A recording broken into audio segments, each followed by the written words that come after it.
Assalamualaikum warahmatullahi wabarakatuh. Perkenalkan, saya Nur Fadillah dari Fakultas Teknik Prodi Pendidikan Teknik Elektro Universitas Negeri Makassar.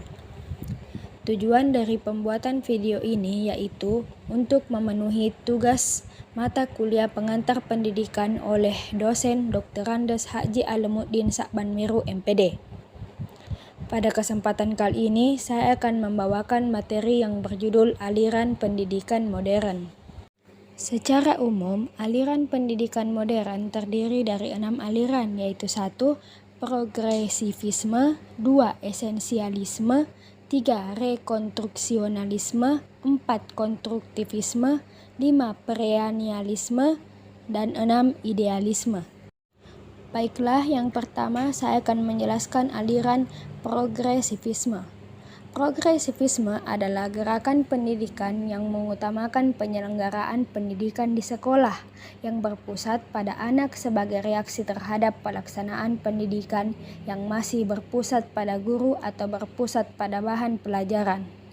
Kurikulum pendidikan progresivisme adalah kurikulum yang berbasis pada pengalaman atau kegiatan yang diminati oleh setiap peserta didik. Tujuan pendidikan dalam aliran ini adalah melatih anak agar kelak dapat bekerja secara sistematis, mencintai kerja, dan bekerja dengan otak dan hati. Untuk mencapai tujuan tersebut, pendidikan seharusnya merupakan pengembangan sepenuhnya bakat dan minat setiap anak. Pendidikan progresivisme menganut prinsip pendidikan yang berpusat ke anak dan peserta didik. Anak merupakan pusat dari keseluruhan kegiatan-kegiatan pendidikan. Anak bukanlah orang dewasa dalam bentuk kecil. Anak adalah anak yang sangat berbeda dengan orang dewasa. Setiap anak mempunyai individualitas sendiri-sendiri. Anak mempunyai alur pemikiran sendiri. Anak mempunyai keinginan sendiri, mempunyai harapan dan kecemasan sendiri yang berbeda dengan orang dewasa. Dengan demikian, anak harus diperlakukan berbeda dengan orang dewasa. Metode pendidikan progresivisme secara umum terjadi menjadi 3, yaitu metode belajar aktif, metode memonitor kegiatan belajar, dan metode penelitian ilmiah.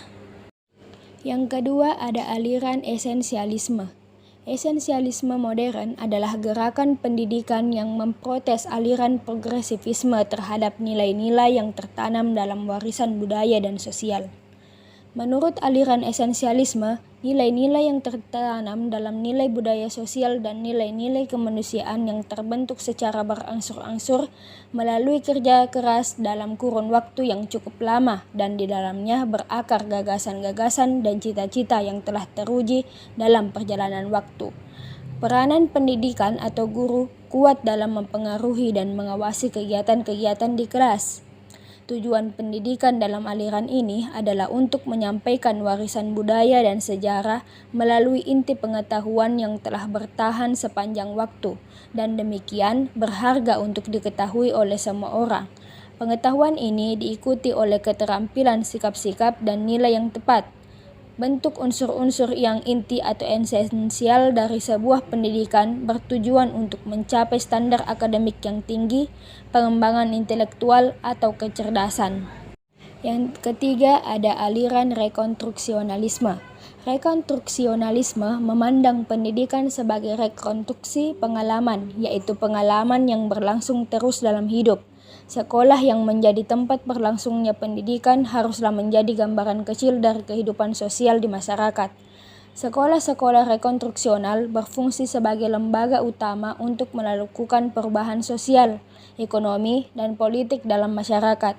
Tujuan pendidikan rekonstruksi ini adalah untuk membangkitkan kesadaran para peserta didik tentang masalah sosial, ekonomi, dan politik yang dihadapi umat manusia dalam skala global dan mengajarkan kepada mereka keterampilan-keterampilan yang diperlukan untuk mengatasi masalah-masalah tersebut. Yang keempat ada aliran konstruktivisme. Gagasan pokok ini diawali oleh Giambattista Vico.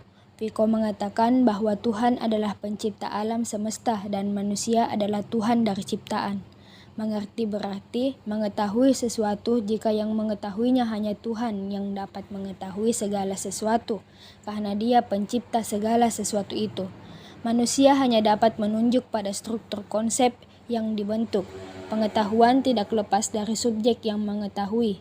Aliran ini dikembangkan oleh seorang tokoh yang bernama Jean Piaget melalui teori perkembangan kognitif. Piaget mengemukakan bahwa pengetahuan merupakan interaksi kontinu antara individu satu dengan lingkungan lainnya. Artinya, pengetahuan merupakan suatu proses, bukan suatu barang. Menurut Dian, mengerti adalah proses adaptasi intelektual antara pengalaman dan ide baru dengan pengetahuan yang telah dimilikinya, sehingga dapat terbentuk pengertian baru. Dian juga berpendapat bahwa perkembangan kognitif dipengaruhi oleh 3 proses dasar, yaitu 1. Asimilasi. Asimilasi yaitu perpaduan data baru dengan struktur kognitif yang telah dimilikinya. 2. Akomodasi. Akomodasi yaitu penyesuaian struktur kognitif terhadap situasi baru. Dan ketiga ada ekuilibrasi, yaitu penyesuaian kembali yang secara terus-menerus dilakukan antara asimilasi dan akomodasi. Yang kelima ada aliran perennialisme. Aliran perennialisme adalah gerakan pendidikan yang mempertahankan bahwa nilai-nilai universal itu ada dan bahwa hendaknya suatu pendidikan merupakan suatu pencarian dan penanaman kebenaran-kebenaran dan nilai-nilai tersebut. Guru mempunyai peranan dominan dalam menyelenggarakan kegiatan belajar mengajar di kelas. Menurut perennialisme, ilmu pengetahuan merupakan filsafat yang tertinggi karena dengan ilmu pengetahuanlah seseorang dapat berpikir secara induktif. Jadi, dengan berpikir, maka kebenaran itu dapat dihasilkan penguasaan pengetahuan dan mengenai prinsip pertama adalah model bagi seseorang untuk mengembangkan pemikiran dan kecerdasan. Dengan pengetahuan, bahan penerangan yang cukup, orang akan mampu mengenal dan memahami faktor-faktor dan problema yang perlu diselesaikan dan berusaha mengadakan penyelesaian dari masalahnya. Diharapkan peserta didik mampu mengenal dan mengembangkan karya-karya yang menjadi landasan pengembangan disiplin mental. Karya-karya ini merupakan buah pikiran besar pada masa lampau. Berbagai pikiran mereka yang oleh zaman telah dicatat menonjol seperti bahasa, sastra, sejarah, filsafat, politik, ekonomi, matematika, ilmu pengetahuan alam, dan lain-lainnya telah banyak memberikan sumbangan kepada perkembangan zaman dulu. Tokoh aliran ini adalah Plato, Aristoteles, dan Thomas Aquino. Perennialisme memandang bahwa kepercayaan aksiomatis zaman kuno dan abad pertengahan perlu dijadikan dasar pendidikan sekarang. Pandangan aliran ini tentang pendidikan adalah belajar untuk berpikir. Oleh karena itu, peserta didik harus dibiasakan untuk berlatih berpikir sejak dini. Pada dasarnya, peserta didik perlu diberi kecakapan-kecakapan dasar seperti membaca, menulis, dan berhitung. Selanjutnya, perlu dilatih pula kemampuan yang lebih tinggi seperti berlogika, retorika, bahasa, serta meneliti. Baiklah, yang terakhir ada aliran idealisme. Aliran ini merupakan suatu aliran ilmu filsafat yang mengagungkan jiwa. Menurutnya, cita adalah gambaran asli yang semata-mata bersifat rohani dan jiwa terletak di antara gambaran asli atau cita dengan bayangan dunia yang ditangkap oleh panca indera. Pertemuan antara jiwa dan cita menghadirkan suatu angan-angan yaitu dunia ide. Aliran ini memandang serta menganggap bahwa yang nyata hanyalah ide. Tugas ide adalah memimpin budi manusia dalam menjadi contoh bagi pengalaman. Siapa saja yang telah menguasai ide, ia akan mengetahui jalan yang pasti sehingga dapat menggunakan sebagai alat untuk mengukur, mengklasifikasikan, dan menilai segala sesuatu yang dialami sehari-hari. Para peserta didik yang menikmati pendidikan aliran idealisme secara gencaran-gencaran diajarkan memperoleh pendidikan dengan pendekatan pembelajaran secara khusus sebab pendekatan dipandang sebagai cara yang sangat penting. Para pendidik atau guru tidak boleh berhenti hanya di tengah pengkelasan peserta didik atau tidak mengawasi satu persatu peserta didiknya atau tingkah lakunya. Seorang guru mesti masuk ke dalam pemikiran terdalam peserta didik, sehingga kalau perlu ia berkumpul antara muncul atau kadar ledak kecil yang tidak banyak bermakna. Pola pendidikan yang diajarkan filsafat idealisme berpusat pada idealis. Pengajaran tidak sepenuhnya berpusat pada peserta didik atau materi pelajaran, juga bukan pula masyarakat, melainkan berpusat pada idealisme. Maka tujuan pendidikan menurut paham idealisme terbagi atas 3 hal, yaitu tujuan untuk individual, tujuan untuk masyarakat, dan tujuan campuran antara keduanya.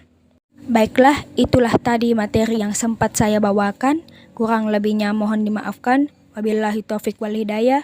Wassalamualaikum warahmatullahi wabarakatuh. Terima kasih.